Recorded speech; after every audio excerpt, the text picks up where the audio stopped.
Essential oils, what should you know, right? What do you need to know before you start using and working with essential oils?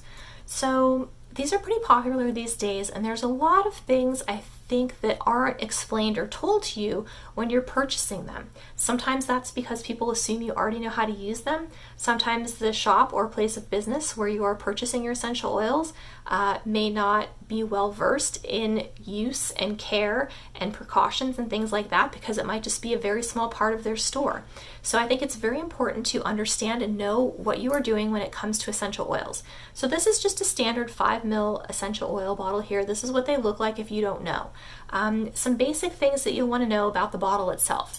You want to make sure that you screw the cap on very tightly, right? Because if you don't, it can evaporate, and that's going to be a problem, especially if you're purchasing a very expensive essential oil.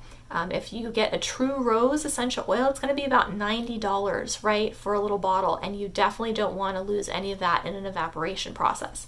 The other thing too is that you want to make sure that you put a piece of tape around the label here, just in case, because these are oils and they will run and you can spill and it can come down here and it can ruin the labeling on here and you won't know what you have anymore.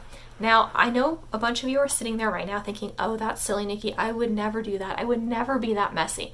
And I assure you, as somebody who is very type A and very neat about things, it's going to happen, right? And the important reason why you want to do that is because you think that you can, you think, oh, I know what lavender smells like. I know what frankincense smells like. I know what orange smells like. I can open that up and I'll be able to smell it and I'll know what it is.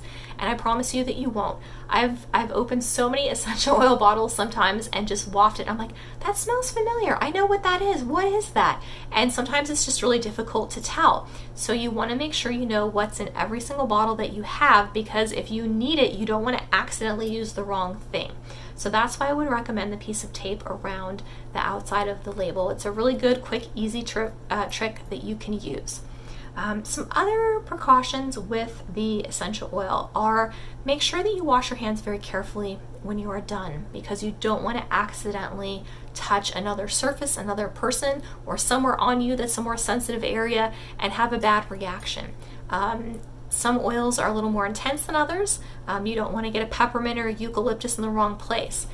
Especially too, if you're like me and you wear contacts, you really don't want to not wash your hands, think you're okay, put that contact in your eye, and all of a sudden, like, your eyeball is sizzling and on fire. That's very bad. These are not meant to go in your eyeballs, and you don't want to have any serious or permanent damage from that.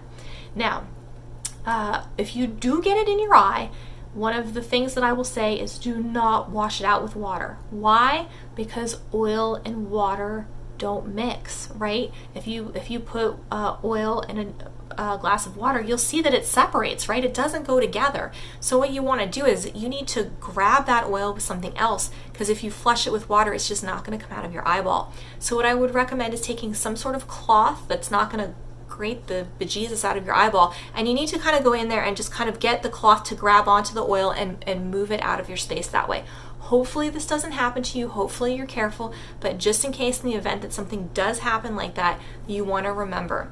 Now, this is also helpful too if you've got something on your skin and you want to just wash it off with water. Say you put some peppermint on your skin and you forget to use a carrier oil and your skin is super irritated and it's burning.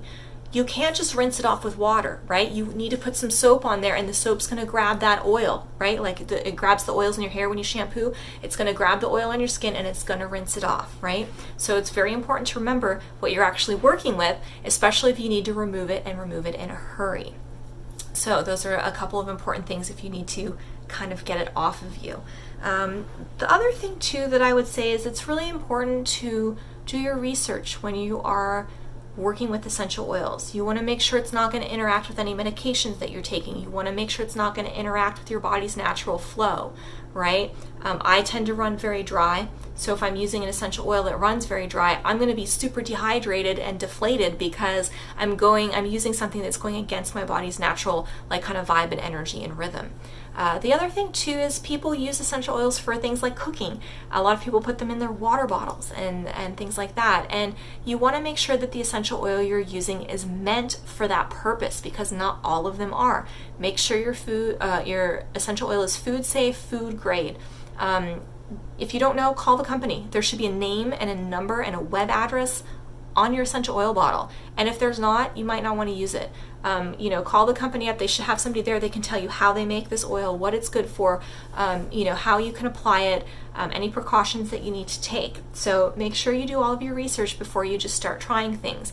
I know with essential oils it seems really easy and simple, like, oh, orange, it's fine, I could use orange, but make sure you know what you're using before you use it. This is like herbalist rule, like 101, because you need to make sure that you are protecting yourself and being careful. Certain essential oils too can go bad over time, and some actually can improve with time. So you want to make sure that you know which ones are which, and if it smells rotten or funny, don't use it. Sometimes it might be a simple matter of just cleaning out the top on here too. You've got a little top on here, a little plastic top that will kind of catch some of the oil when you drip it and come back up. So a lot of things like citrus will kind of go bad quicker than some other oils. So if you're using those, make sure you clean the top off first and then test the essential oil before you waste and throw the whole thing away. I've had that happen on several occasions where the oil on the top kind of got rotted and got bad, but once I cleaned it out, the stuff that was in the bottle was okay for a little bit longer. So make sure that you know that about your essential oils, because you definitely don't want to use anything that's gone bad already on your skin. So hopefully those are some good tips and tricks and some helpful information for you that you might not get if you just pick up an essential oil, or if you're just simply new to using essential oils as herbal remedies and for other applications. So if you have any questions or you have a strange or fun or interesting experience you'd like to share, please let me know. But until next time, thank you so much for watching and have an absolutely beautiful day.